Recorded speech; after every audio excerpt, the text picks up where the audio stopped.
노아의 아들 셈, 함, 야벳은 바로 홍수 이후에 이 노아의 세 아들로부터 현재까지 전 세계 인구가 이렇게 퍼져 있습니다. 그 중에 우리가 특별하게 우리는 욕단이라는 이 계통에 나오는 아들을 보게 되는데요. 특별히 에벨이라는 사람이 이와 같이 두 아들을 낳습니다. 그 두 아들을 낳는데 그 하나의 이름은 누구냐면 벨렉이었습니다. 왜 벨렉이라고 졌냐면 이 벨렉이라는 뜻은 나누다라는 뜻이거든요. 그래서 그때 이 세상이 나뉘었습니다라는 그 놀라운 격변이 있었던 것 같습니다. 그래서 그 에벨은 그 아들 하나 이름을 벨렉이라고 이렇게 쳐서 그것을 기념했던 것 같습니다. 중요한 것은 여기서 벨렉의 동생이 하나 있었는데요. 그 이름이 바로 욕단이었습니다. 이 욕단이 바로 오늘 우리가 사는 한반도에 우리가 단군이라고 하고 이렇게 약간 변형이 된 그 인물로서 우리는 바로 이렇게 이스라엘과 형제나라라는 것을 알 수 있습니다. 벨렉의 아우 이름으로 나오니까 이스라엘이 우리의 형의 나라라는 것을 알 수가 있죠. 영적인 장자도 사실은 그 이스라엘입니다.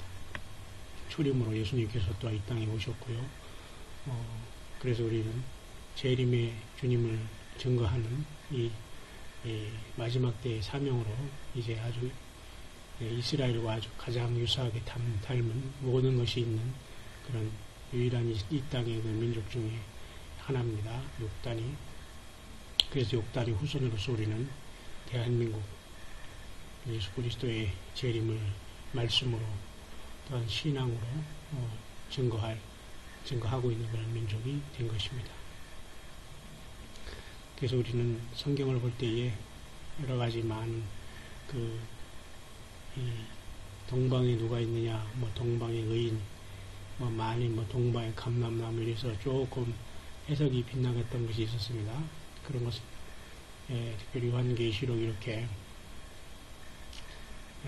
하나님의 인을 가지고 해돋는 데로부터 올라와서 라는 이런 구절이 있어요. 이런 구절을 우리가 대한민국이라고 이제 번역해서 한국에서 인을 가지고 올라와서 하나님께서 세계로 친다라고 이렇게 하는 사람도 있어요. 해돋는 데를 이제 한국으로 보는 사람도 있고 그런데 이런 것들은 이제 많이 문제가 되는 겁니다. 그래서 어쨌든 요한계시록 7장은 육신의 이스라엘이 이 땅의 마지막 7년 대 환란 때에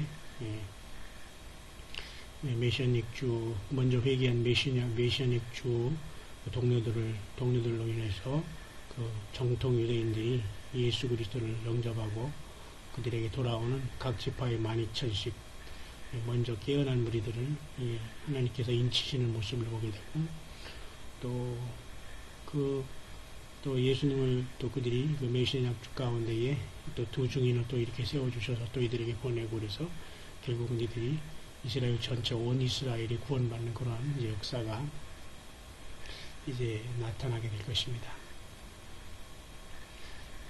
그래서 우리는 방금 전에 우리가 욕단을 우리나라의 우리나라 조상으로 이렇게 보고 이스라엘과 우리나라는 같이 형제나라로 이렇게 우리는 보고 있습니다.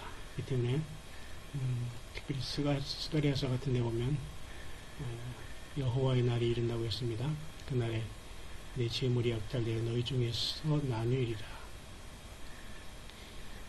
열국들이 이제 예루살렘 와서 많은 사람들이 싸우게 되거든요. 내가 열국을 모아 예루살렘과 싸우게 하리니 이제 이런 시절이 옵니다. 근데 여러 번 왔지만 이제 마지막 에스겔서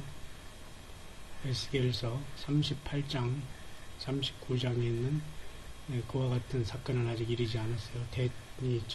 대략 모든 게 아주 대량으로 모든 것이 모든 족속들이 연합해서 이스라엘을 친 그런 시간이 앞으로 오는데요. 특별히 마곡 땅에 있는 곧 로스와 메섹과 도발왕이 얼굴을 향하고 그를 쳐서 예언하라.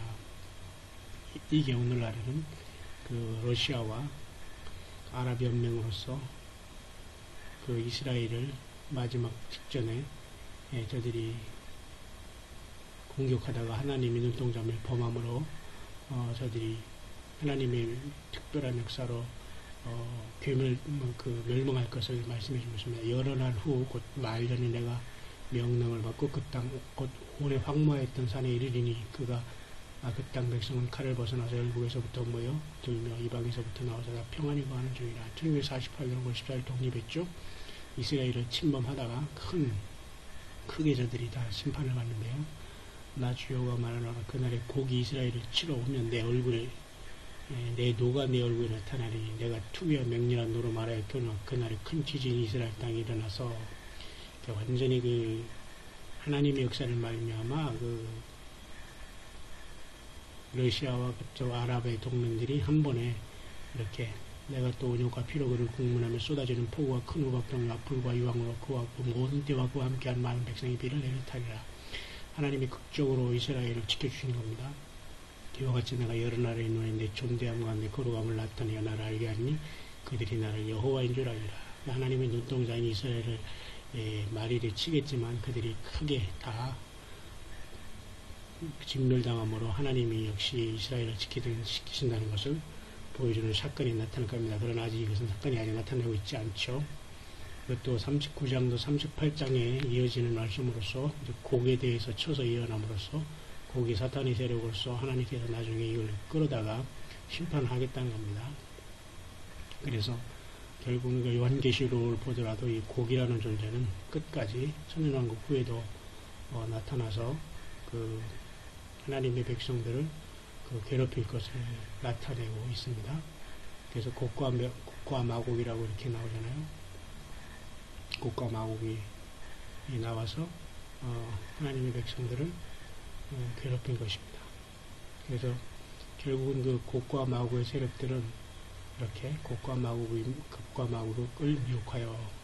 미혹당하는 백성이 곡과 마곡인데요. 사탄이 지금도 역시 곡과 마곡인 러시아 쪽에 아랍계통은 북한을 비롯해서 대부분 이렇게 사단이 꽉 잡고 있는 그 무리 중에 이제 하나가 될 수 있습니다. 그래서 이 곡과 마곡이라는 이 표현을 하나님께서 그때 쓰는 이제 말씀으로 보고요. 특별히 창세기 아까 말씀드렸지만 10장에 보면 우리나라 욕단이 이쪽으로 올 때에 걸어왔던 길이 메사와 스발이었습니다. 이게 지금 곡과 마곡이 있는 러시아인데요. 메사는 스발은 시베리아, 메사는 러시아 이쪽으로 해서 걸어와서 그들이 아리랑 민족으로서 동편산 아마 이 백두산이나 이쪽에 거함으로써 우리 한반도에 욕단이 뿌리 내려서 이렇게 마지막 휴거의 종족으로 있는 것입니다. 잠깐 또 다시 우리가 스가랴서에 좀 어려운지만 다시 또 돌아가고 있습니다. 스가랴 14장도 그와 같이 여호와께서 나가서 그 열국을 치되 이왕 전쟁날에 싸움과 같이 하리라. 이제 그런 역사가 나타나고 또한 이제 아마겟돈 때도 이런 역사가 나타날 것이고요.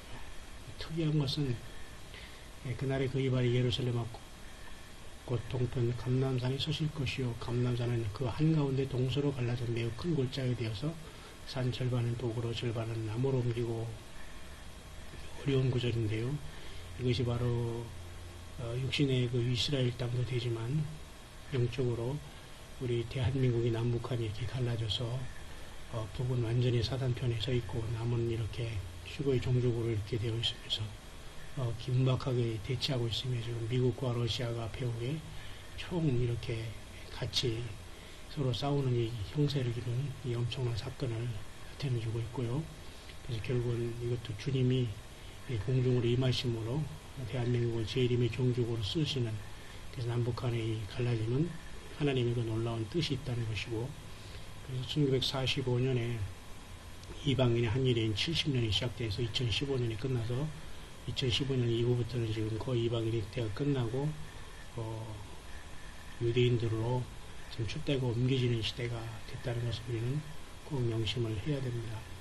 그래서 스가랴 13장에는 3분의 1의 백성들이 이제 연단할 겁니다. 3분의 2는 사실은 멸전당하고 있어요. 지금 인구가 75억인데요. 3분의 2는 약 50억은 다 죽게 됩니다. 그나마 3분의 1인 25억이 어떠한 형태로든지 하나님의 연단을 받아서 이제 그들이 휴거 열매로 또는 벗어날곡으로 또는 연단장으로 다 구원받게 되는 역사가 나타날 것입니다. 그래서 이와 같이 스가랴서도 매우 하나님의 말씀이 깊은 말씀으로서 쉽지 않은 것이고요. 이와 같이 이 주님의 재림의 날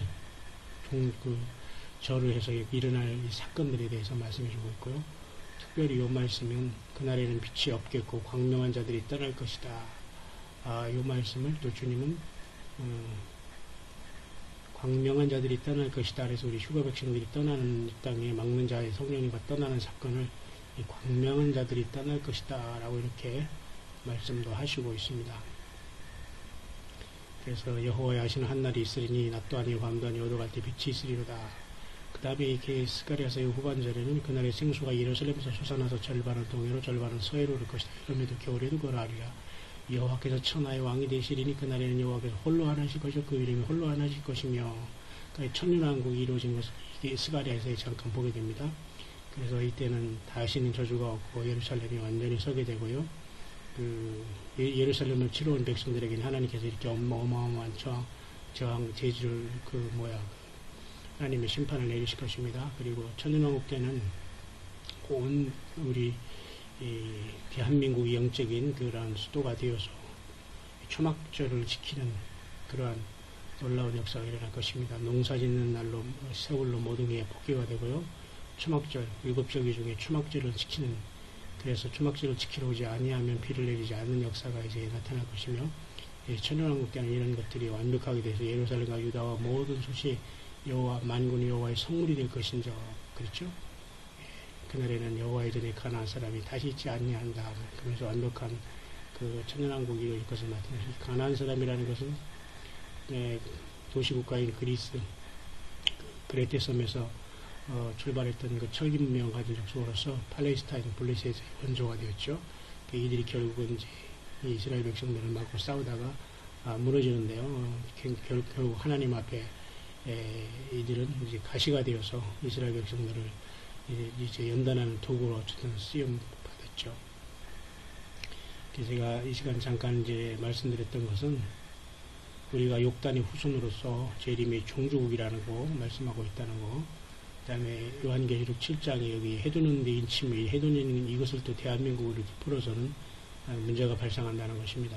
이거 전체는 유대인으로서 하나님께서 유대인들을 그 환란 가운데 지키는, 특별하게 먼저 회개한 천열매들은 그 아마 14만 4천을 먼저 그 예수님 믿게 하고 이들을 통해서 환란 가운데 이 환란의 전도자 사역자들로서 쓰시게 하기 위해서 이렇게 이제 하는 것입니다. 그러니까 우리 대한민국은 마지막에 그 창세기 말씀처럼 그 욕단의 후손으로서 이렇게 마지막에 하나님께서 우리나라를 쓰고 있는 것입니다. 욕단의 후예라는 거.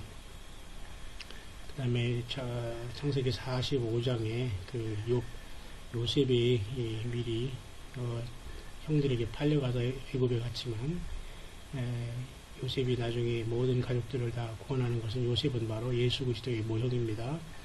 그래서 당신들이 나를 이곳에 팔았으므로 근심하지 마소서, 한탄하지 마소서, 하나님의 생명을 구원하시려고 나를 당신들 앞서 보내나이다. 이렇게 말씀하시면서 이 요셉이 등장하는데요. 이 땅에 2년 동안 흉년이 있었으나 아직 5년은 기경도 못하고 추수도 못할지라. 그다음에 결국 7년 동안의 그 흉년 때에 있었던 일인데요. 앞으로 야곱의 환란인 7년 때에 일어날 일들을 모형으로 보여주고 있었던 것입니다.